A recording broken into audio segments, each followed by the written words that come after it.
लेने वाले गिरोह को पकड़ा। सरथाना पुलिस ने एजेंट विपुल डोबरिया, 2 महिला एजेंट और एक लुटेरी दुल्हन सहित 3 को गिरफ्तार किया।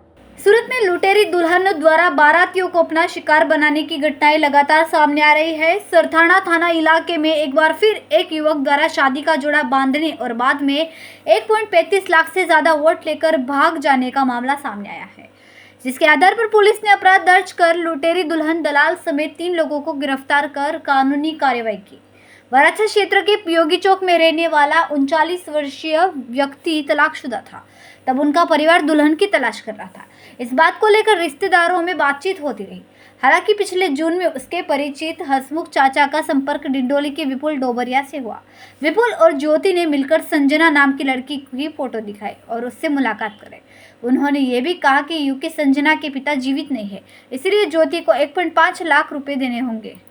विपुल डोबरिया को ब्रोकरेज पर 20,000 रुपये अलग से, साथ ही संजना को शादी में एक सोने का दाना और चांदी की छड़ी और 2-4 जोड़ी कपड़े भी देने होंगे। सारी बात तय होने के बाद तारीख 13/6/2024 को तापी नदी के किनारे शंकर भगवान मंदिर में संजना की शादी हो गई।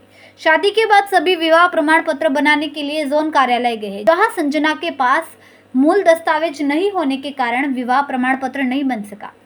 जब शादी करने वाले युवक को पता चला कि उसके साथ धोखा हुआ था, तो उसने थाने में शिकायत दर्ज कराई। शिकायत के आधार पर पुलिस ने संजना, ज्योति और दलाल विपुल के खिलाफ कानूनी कार्रवाई की। पूर्व में कितने लोगों को इस तरह से ठगा गया है, इसकी जांच आगे बढ़ा दी गई है। संवाददाता अशोना छिरसाट, BHP न्यूज़, सूरत।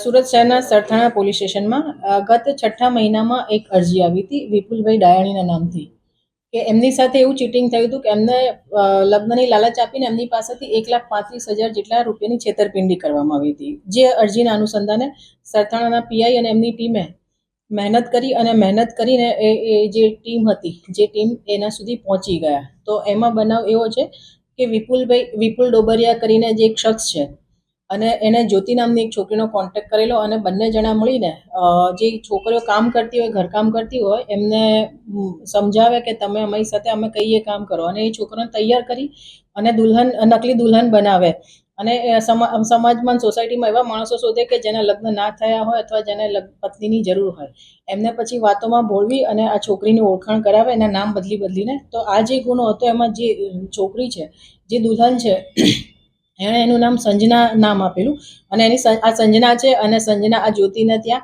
કામ કરે છે, ઘરકામ કરે છે અને એના મધર ફાધર નથી એવું કહીને એની ઓળખાણ કરાવી હતી કે આને લગ્ન કરાવી દેવાના છે। તો પેલો છોકરો જે વિપુલભાઈ છે એ તૈયાર થાય લગ્ન કરવા માટે, તો એની પાસેથી 1,05,000 રોકડા લીધા। એ સિવાય ચાંદીની વસ્તુ, ચાંદીના છડા, સોનાની ચૂની, એ રીતે ગણીને ટોટલ 1,35,000નું મુદ્દામાં, જે 1,35,000નું ચીટિંગ કર્યું હતું।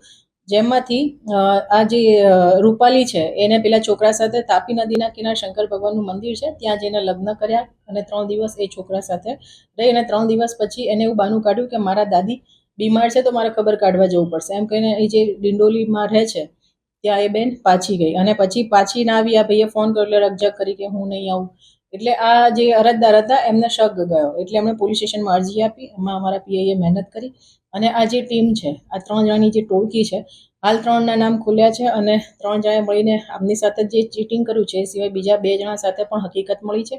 એ સિવાય બીજા કોની સાથે ચીટિંગ કર્યું છે એની અત્યારે પોલીસ તપાસ કરી રહી છે। તો આમાં 420 અને 120B મુજબ IPCની એ કલમો મુજબ ગુનો દાખલ કર્યો છે અને આગળ જે બીજું એવું પણ હકીકત આવે છે કે આને જે છે એને રૂપાલી કરીને છોકરી જે છે એણે સંજના નામ ધારણ કરવા માટે કોઈ સર્ટિફિકેટ ખોટું બનાવ્યાનું પણ અત્યારે ધ્યાન પર આવ્યું છે। તો એને પણ વેરીફાઈ કરી અને આગળ એની બીજી 467-68ની કલમો પણ ઉમેરો કરવામાં આવશે।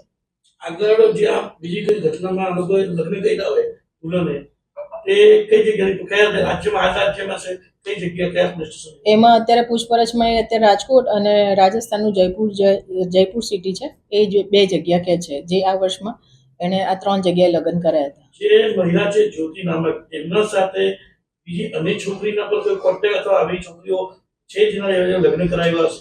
એ અત્યારે તપાસ ચાલુ છે। પૂછપરછમાં 2 થી 3 છોકરીઓના નામ નીકળે છે કે જે 2 થી 3 છોકરીઓને દુલ્હન બનાવવા માટે તૈયાર કરી છે। આગળની તપાસ ચાલુ છે।